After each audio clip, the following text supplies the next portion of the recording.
Welcome to the Deep Dive, where we really try to get to the heart of complex stories. Today, we're looking at a truly disturbing case, the criminal career of Danny Paul Bible, who became known as the Ice Pick Killer. And it's a grim one. We're talking about a span of violence across decades, at least 4 murders, multiple rapes. I think the count is over 9 documented sexual assaults. Texas, Montana, Louisiana. He covered ground. Exactly. But we're not just recounting the crimes today. Our goal is more analytical, wouldn't you say? Absolutely. We want to dissect how the system itself, the American criminal justice system, failed so badly.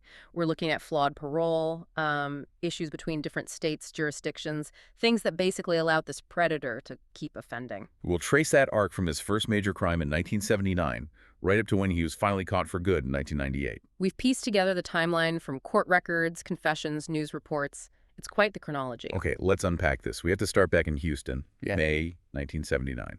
The first known victim was Inez Deaton. She was just 20 years old, an acquaintance of Bible's, apparently. Yeah, the story is she went to the place he was staying just to use the phone. A simple act of trust. And that trust was immediately violated, horrifically so. According to Bible's own confession later on, much later on, he demanded sex. She refused. And his reaction was instantaneous brutality? Yes. He didn't hesitate. He tore off her clothes, raped her, strangled her, and then the act that gave him his name, he used an ice pick, stabbed her 11 times. Just unimaginable violence. Her body was found later, abandoned. And right there, in that first known crime, you see the blueprint, really. What do you mean, the blueprint? Well, 3 things stand out. 1, he exploited trust to get the victim alone. 2, extreme lethal violence the moment he faced resistance. It went from rape to murder instantly. Right.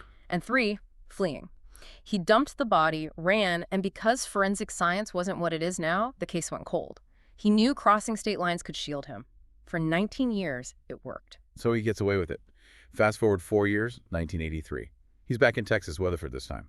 And the violence has escalated dramatically. This is the triple murder. Pamela K. Hudgens, who was 21, her friend Tracy Zann Powers, 20, And Tracy's baby son. and Tracy's 4-month-old infant, Justin, all bludgeoned to death in an apartment Bible broke into. It's just a staggering increase in brutality. From 1 victim to 3, including an infant. And he doesn't stay put. Within 6 months, December 1983, he surfaced again, this time way up in Belgrade, Montana. Another state line crossed. Right. And here, he commits his first known sexual assault against a child. He goes to his ex-girlfriend's place, ties her up, ties up the babysitter, and then rapes the ex's 11-year-old daughter. So we have murder, triple murder, now child rape across state lines. He's finally caught in 1984, right? Yes, he's captured. And this is where the system's response is. Well, it's incredibly problematic. How so? What happened at trial? He pleads guilty. For the murder of Pamela Hudgens, just the one murder, remember, he gets 25 years. For the kidnapping and the rape of the 11-year-old girl in Montana, he gets 20 years. But here's the kicker. Those sentences were ordered to be served concurrently. Concurrently. Wait, so the time for the child rape essentially ran alongside the time for the murder? Pretty much, yeah. And it gets worse. How could it get worse? The Texas prosecutors never charged him for the murders of Tracy Powers and her baby son, Justin. They didn't charge him for 2 of the 3 murders? Why on earth not? Their rationale at the time was insufficient evidence. They claimed they couldn't definitively prove the cause of death for Tracy and the baby, even though they were found alongside Pamela Hudgens. That seems unbelievable. It was a critical failure. It completely downplayed the reality of his violence.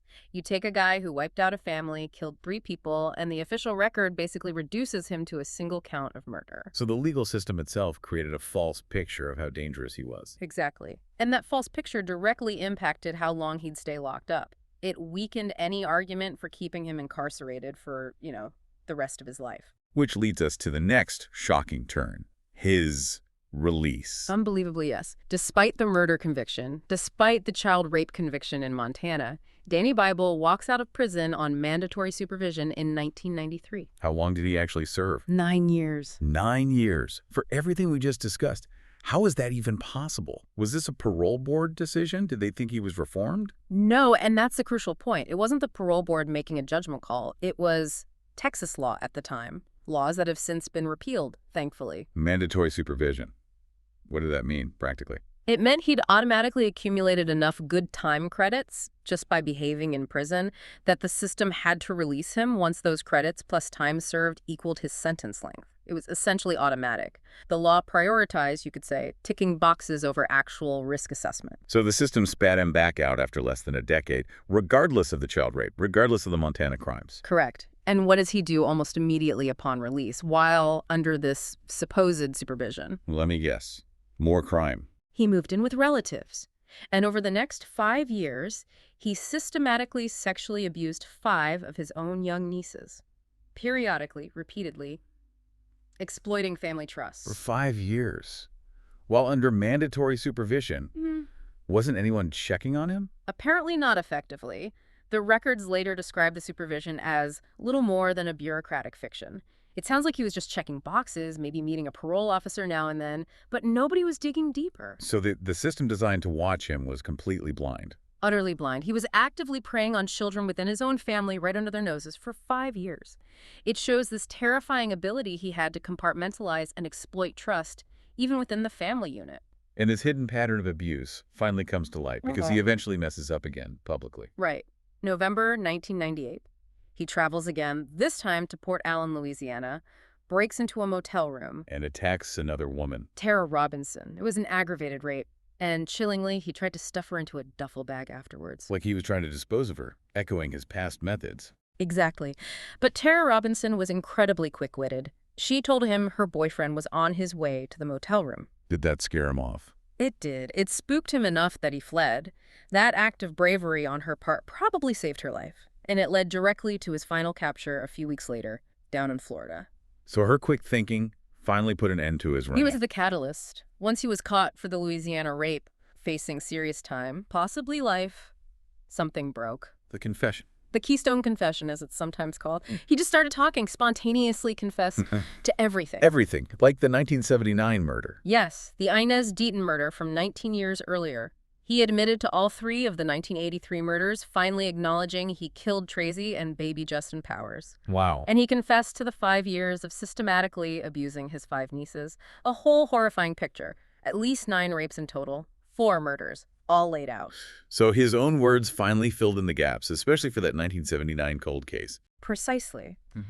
And that confession became crucial. In 2003, he finally stood trial for the capital murder of Inez Deaton. And this time, the jury heard it all. They heard everything. The prosecution laid out the full narrative, the Deaton murder, the triple homicide in '83, the Montana child rape, the years of abusing his nieces, the whole pattern. How long did the jury take? Just 3 hours to find him guilty of capital murder. So he gets the death sentence. But there's another strange twist even after that, isn't there? The van crash. Yeah, a bizarre and tragic event. While being transported after his conviction, the prison van he was in had a head-on collision. 2 guards were killed, I believe, and Bible himself was severely injured. Left him in a wheelchair. Largely, yes. And this led to a really unusual legal argument during his appeals. What was the argument? Well, in Texas, for a death sentence to be valid, the jury has to find that the person poses a future danger to society. Bible's lawyers argued that because the crash left him severely disabled and wheelchair-bound, he couldn't pose a future danger anymore. So they were using the injuries he sustained after sentencing to try and invalidate the sentence itself. Exactly. It was a fascinating, if grim, legal tactic. Did it work? No, the courts rejected it. They pointed to prison records showing he wasn't quite as incapacitated as his lawyers claimed. So the death sentence stood. Any other challenges? There was a final appeal based on the Eighth Amendment, cruel and unusual punishment. His lawyers argued his poor health, and specifically his compromised veins from years of bad health, would make the lethal injection process torturous. That argument also failed. Yes, that was rejected too. So on June 27, 2018, Danny Paul Bible was executed by lethal injection using pentobarbital. Did he say anything at the end? No final statement. After decades of crime and systemic failures, it just ended. There's a quote from Inez Deaton's brother, Larry Lance, that kind of sums up the feeling many had. He called Bible as vile and evil a person that has ever drawn breath. A grim end to a grim story. So when you step back and look at the whole thing, what's the takeaway? I mean, the violence is horrific, obviously, but the systemic story. It seems like failure at multiple levels. Definitely. You can pinpoint at least 3 major failure points. First, the way law enforcement was fragmented between states. It let him disappear after the 79 murder, and again after the 83 murders and the Montana rape. Right, the state lines acting like shields. Second, that disastrous prosecutorial decision in 1984, not charging him for all 3 murders, fundamentally misrepresented his dangerousness. It treated a mass killer like a single murderer. Which directly led to the third failure. Exactly. The mandatory parole system in 1993, releasing him after only 9 years based on a flawed legal record and an automatic process, basically unleashed him to abuse those children for 5 more years. And it's striking that his final casher wasn't because someone finally connected the dots on his past or because parole supervision worked. Not at all. It was purely reactive. He had to commit another violent rape in Louisiana, and his victim had to have the presence of mind to trick him for the system to finally catch up. It failed right up until the very end. So it leaves us with a tough question, doesn't it? It really does, and it's something for you, the listener, to really chew on. When the system makes a mistake like that, legally minimizing someone's proven violence, like reducing that triple murder to just 1 count, what safeguards do we need now? How do we make sure that mandatory release laws, or even parole board decisions, can't just override clear, documented evidence of escalating predatory violence? How do we prevent the next Danny Bible from slipping through those same cracks?